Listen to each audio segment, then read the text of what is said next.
الله الرحمن الرحیم. نن زمون کوم سبق ته یا کوم پیریډ دی هغه مطالعه اسلام جماعت هفتم کے لیے ہے. مطالعه اسلام جماعت هفتم صفحہ نمبر اول باب نمبر اول عقائد اسلام. سبق نمبر 1 ہے اللہ تعالیٰ کی نشانیاں. دیکھیے بمونگا مختصر طریقہ باندې سبق هغه ډسکس کو او وایو به کوم چې باب دی یا چپټر دی هغې دپاره کوم نوم وضع شوی دی د هغې وضاحت به کوو. هغې نه بعد د سبق کوم نوم دی هغې به له معمولي غوندې مختصره طریقه باندې وضاحت کوو. نه بعد به مقاصد سبق ته راځو چې کوم مقاصد دي د سبق مختصره طریقه باندې به هغه ذکر کوو او تفصیل کتاب کې دی ریډینګ به تاسو خپله باندې کوئ یا کور کې څوکي تاسو سره کوشش به کوئ ځکه وخت کم دی او کار زیات دی. نو که موږ ریډینګ کوو بیا به سبقونه سرته ونه رسي. نو دې سره به موږ اکسرسایز هم کوو. تاسو ته به کتاب کې ښیو کوم ځای کې ټکي هلته به تاسو ته ټک کوو. کوشش به کوئ هغسې خپل کتاب صفحه نمبر هر څه به ګورئ او دا به ځان سره صحیح طریقه باندې یادوئ. زمونږ دې کې باب اول دی عقاید اسلام.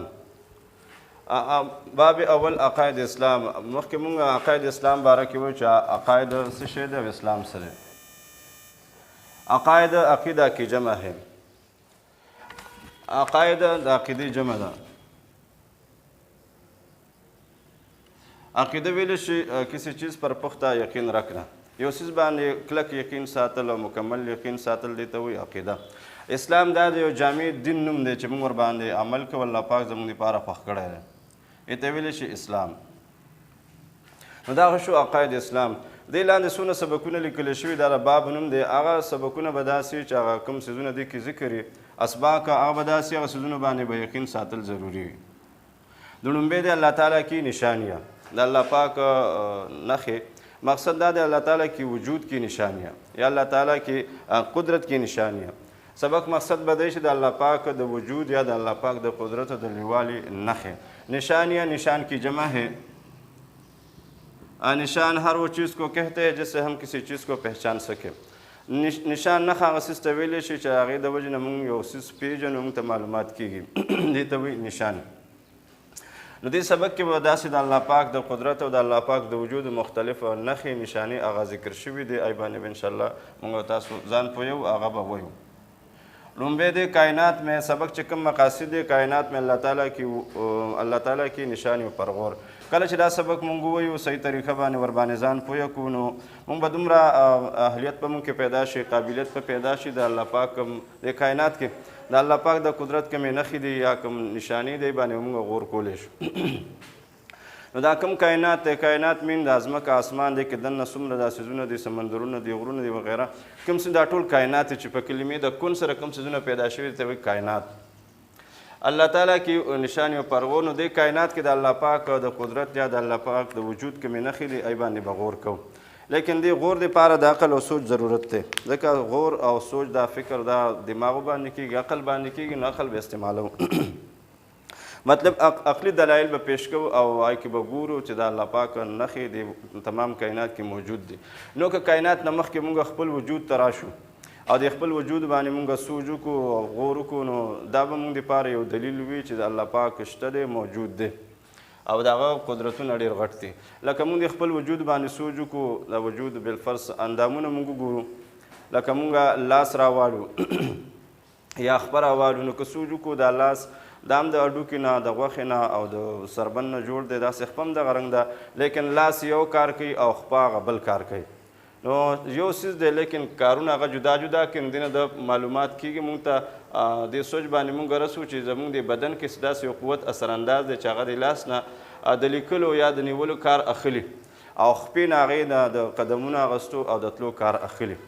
یا د خپل بدن باندې سوچ وکړو غوږ مونږ راوالو چې دا د بدن یو اندام دی او دې سره مونږ بل اندام راوالو بالفرض پوزه نو که سوچ وکړو دواړه یو څیز دی سرمن غوښه وغیره څیزونه دي او دغه رنګ پوزه هم ده لیکن غوږ هغه د اورېدو کار کوي او پوز هغه د بویولو کار کوي. اوس دواړه یو اندام دی یو څیز نه جوړ دی لیکن غوږ چې کوم کار کوي هغه پوزه نشي کولی پوزه چې کوم کار کوي هغه غوږ نشي کولی. نو دې نه دا پته لګي چې زموږ د وجود باندې داسې یو قوت اثرانداز دی بره نه دی باندې داسې یو قوت شته دی چې هغه د غوږ نه د اورېدو کار اخلي او د پوزې نه د بوی کولو قوت کار اخلي. نو دا په خپله نه کېږي بلکې بل قوت داسې شته دی هغه چې زموږ د وجود نه دا کار اخلي. هغه قوت د الله پاک ذات دی. د دې وجې نه قرآن شریف کې الله پاک فرمایي فی انفسکم افلا تبصرون، که تاسو خپلو ځانونو باندې سوچ وکړئ نو نفسونو باندې نو تاسو ته به زه په نظر باندې راشم. فی انفسکم افلا تبصرون، که لیدونکي څوک او سوچ سمج کوونکي څوک نه چې خپل نفس باندې سوچ وکړي نو هغه به د خپل ذات نه د خپل وجود نه د الله پاک وجود باندې استدلال وکړي. بل د قرآن شریف کې الله پاک فرمایي سنوریهم آیاتنا فی الآفاق و فی انفسهم، زه به تاسو ته د خپل قدرت نښې وښیم ستاسو په وجود کې او غیر چاپېره د دنیا دا کوم نظام دی دې کې به درته وښیم، خو که تاسو سوچ وکړو نو یقینا چې سړی سوچ کوي او وګوري نو د الله پاک وجود باندې د الله پاک قدرت باندې به سړي ته ډېرې نښې او نشانې هغه ورته په نظر باندې راشي. لکه د عام کائنات کې مونږ ګورو، مونږ یو مکان وګورو، یو بلډینګ وګورو نو فوراً زموږ ذهن د هغې جوړونکي طرف ته ځي.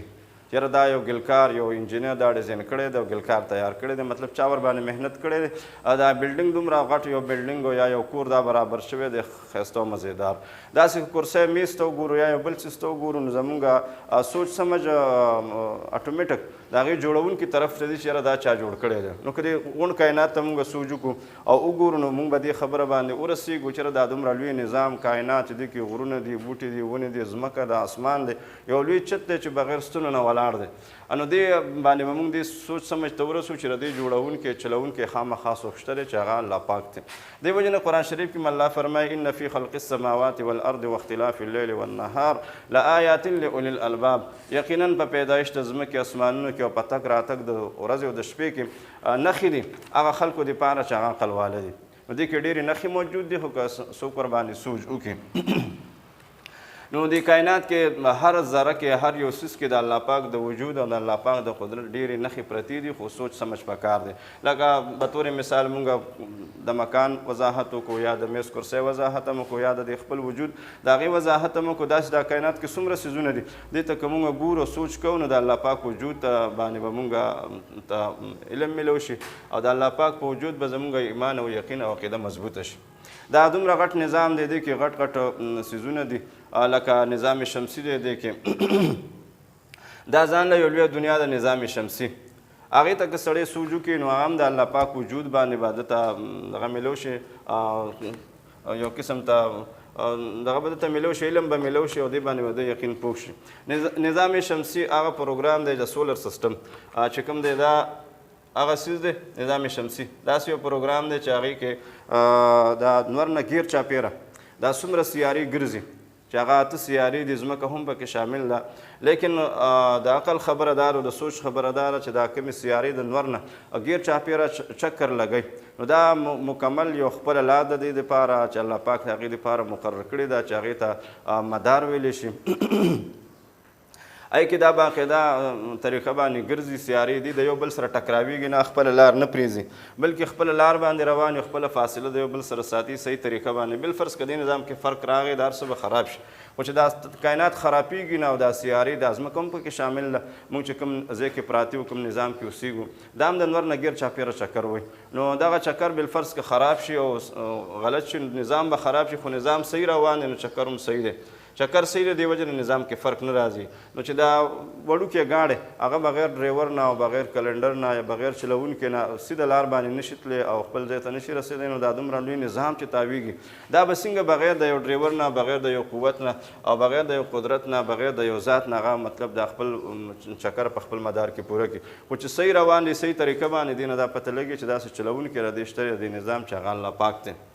دې نه پته لګي چې د کائنات کې د الله پاک قدرتونه دي د الله پاک نښې پکې دي د الله پاک یو قوت دی کې اثرانداز دی هغه نظام شمسي دی که دا نور کوم نظامونه پروګرامونه دي چې هغه ځمکه کې موږ تاسو ګورو د هر څه نه پته لګي چې د ټولو مالک کوم مالک حقیقي دی پیدا کوونکی هغه الله پاک دی او داسې د ټول هر څه اختیار د ځمکې د اسمان او د تمام کائنات د غرونو د ونو د بوټو او زمونږ د ټول هر څه اختیار هغه د الله پاک سره دی. نو که دا سبق صحیح طریقه باندې مونږ ریډ کړو ووایو او بیا سوچ وکړو نو دا ټولې خبرې به زموږ ذهن ته صحیح طریقه باندې راشي.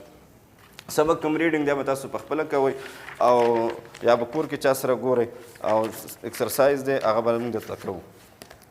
ایکسرسایز صفحه نمبر 4 باندې دی درست بیان پر صاد کا نشان لگائیں۔ کائنات میں پائے جانے والی ہر چیز گواہی دیتی ہے وجود باری تعالیٰ کی۔ دیکھیے دا کم لنبے دا سید مربانی ٹک کڑے رہے وجود باری تعالیٰ کی۔ دویم نمبر کم آپشن یا غیر منصر درست جواب دے، وہ نظام جو سورج اور اس کے گرد گھومنے والے سیاروں پر مشتمل ہے کہلاتا ہے نظام شمسی۔ نمبر جیم، اللہ تعالیٰ نے ہر سیارے کی گردش کے لیے جو رستہ مقرر کیا ہے اسے کہتے ہیں مدار۔ نمبر دال، دن اور رات کے آنے جانے کا سبب زمین کی حرکت ہے۔ اللہ تعالیٰ نمبر ہاں، اللہ تعالیٰ نے رات بنائی آرام کے لیے۔ نمبر 2 سوال ہے، مختصر جواب دیں۔ نشانی کیسے کہتے ہیں؟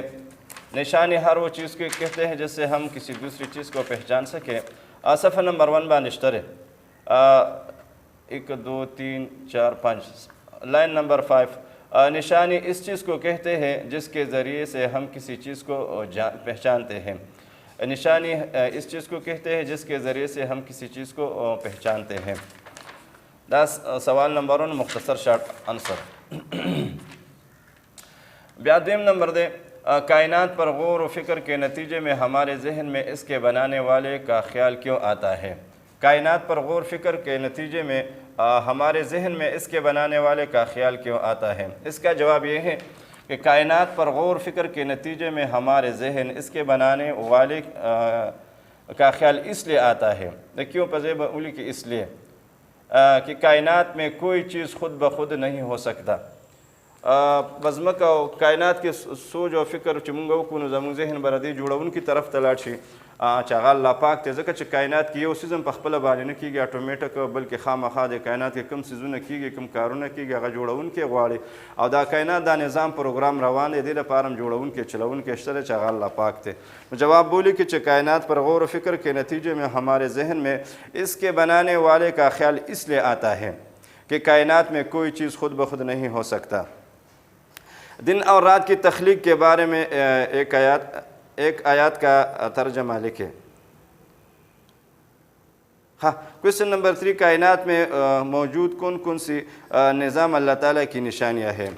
کویسچن نمبر 3 ہے، کائنات میں موجود کون کون سی نظام اللہ تعالیٰ کی نشانیاں ہیں؟ صفحہ نمبر 2 یہ ہے، کائنات میں موجود مختلف نظام اللہ تعالیٰ کی عظیم نشانیاں ہیں، مثلا دور آب کا نظام، دور خوراک کا نظام اور نظام شمسی۔ بس کتاب کی دادری نغری نظام دی دغه د الله پاک د لوی او د الله پاک د وجود لپاره نښې دي۔ دن اور رات کی تخلیق کے بارے میں آیات کا ترجمہ لکھیں۔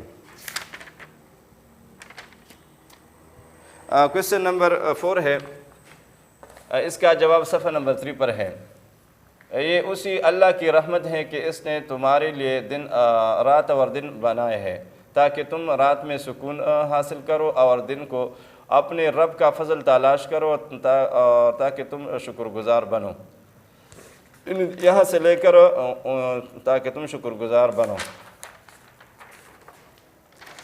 اور کویسچن نمبر لاسٹ ہے، آیات کا ترجمہ لکھے۔ ان فی خلق السماوات والارض واختلاف اللیل والنہار لآیات لأولی الالباب۔ اس صفحہ نمبر 1 پر ہے، آخر میں جو لائن ہے ترجمہ، بے شک آسمان اور زمینوں کی پیدائش اور رات اور دن کے آنے جانے میں عقل والوں کے لیے نشانیاں ہیں۔ یہ مختصر سوال تھے۔ اس کے بعد صفحہ نمبر 5 پر تفصیلی سوالات ہیں۔ تفصیلی سوال نمبر 1 ہے، دن اور رات کی پیدائش کا کیا مقصد ہے؟ دن اور رات کی پیدائش کا کیا مقصد ہے؟ یہ اس کا جواب بھی کتاب میں ہے، صفحہ نمبر 3 پر ہے۔ سوال نمبر 1 کا جواب یہ ہے، 1 2 3 4 5 6 لائن نمبر 6، اللہ تعالیٰ نے دن اور رات اس لیے پیدا کیے تاکہ ہماری روزمرہ کی مصروفیات میں تناسب پیدا ہو سکے۔ ہمارا جسم مسلسل کام نہیں کر سکتا، اسے آرام کی بھی ضرورت ہے۔ اللہ تعالیٰ دن اور رات اس لیے بنائے کہ ہم دن کو کام کاج کرے اور رات کو آرام کرے۔ دن بھر کام کاج سے تھک کر رات کو آرام کرنے سے ہم اگلے دن کے کاموں کے لیے تازہ دم ہو جاتے ہیں، یعنی اللہ تعالیٰ نے دیزنا والا تازہ دم ہو جاتے ہیں۔ کویشچن نمبر 2، دن اور رات کا نظام شمسی کے ساتھ تعلق واضح کریں۔ دن اور رات کا نظام شمسی کے ساتھ تعلق واضح کرے. یعنی کوم چې نظام شمسی دی چې د انور نه غیر چاپیره کوم اته سیاري د گردش کې چې ځمکه هم پکې شامل ده، د دې د گردش سره د ورځې او د شپې څه تعلق دی دغه وضاحت وکړي.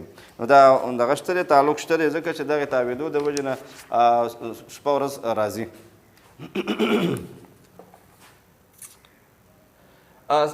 صفحہ نمبر 3 لائن نمبر 2، دن اور رات کا آنا جانا زمین کی حرکت کی وجہ سے ہے. زمین سورج کے گرد اپنے مدار میں گردش کے ساتھ ساتھ اپنی مرکز کے گرد بھی گردش کرتی ہے. مرکز کے گردش کے دوران میں زمین کا جو حصہ سورج کے سامنے ہوتا ہے وہاں دن ہوتا ہے، زمین کا جو حصہ سورج کی مخالف سمت میں ہوتا ہے وہاں اندھیرا ہوتا ہے، اسے رات کہتے ہیں.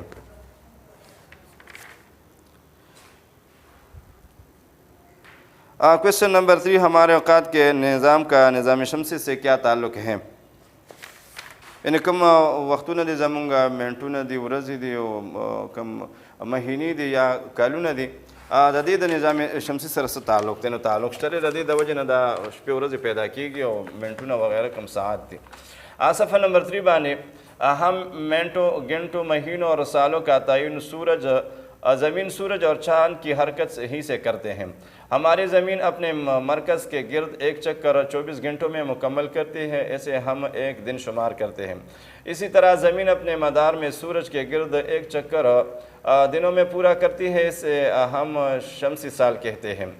چاند کا زمین کے گرد ایک چکر 29 یا 30 دنوں میں پورا ہوتے ہیں، اسے ہم قمری مہینہ شمار کرتے ہیں. یعنی ہم مہینوں اور گھنٹوں یہاں سے لے کر وہاں تک کے شمار کرتے ہیں. یہ سوال نمبر 4 کا جواب تھا. ہاں، آیات کا ترجمہ لکھے، یہ خود کرے، کتاب میں ہے، اس آیاتوں کو تلاش کریں. للشمس ينبغي لها ان تدرك القمر والليل سابق النهار وكل في فلك يسبحون. یہ صفحہ نمبر 2 پر ہے، یہ ہے للشمس ينبغي. اس کے نیچے جو ترجمہ لکھا گیا ہے یہ سوال کا جواب ہے. اسی طرح هو الذي جعل الشمس ضياء والقمر، یہ صفحہ نمبر 3 پر ہے. هو الذي جعل الشمس، اس کے نیچے جو ترجمہ لکھا ہے یہ آخری جو سوال ہے اس کا جواب ہے.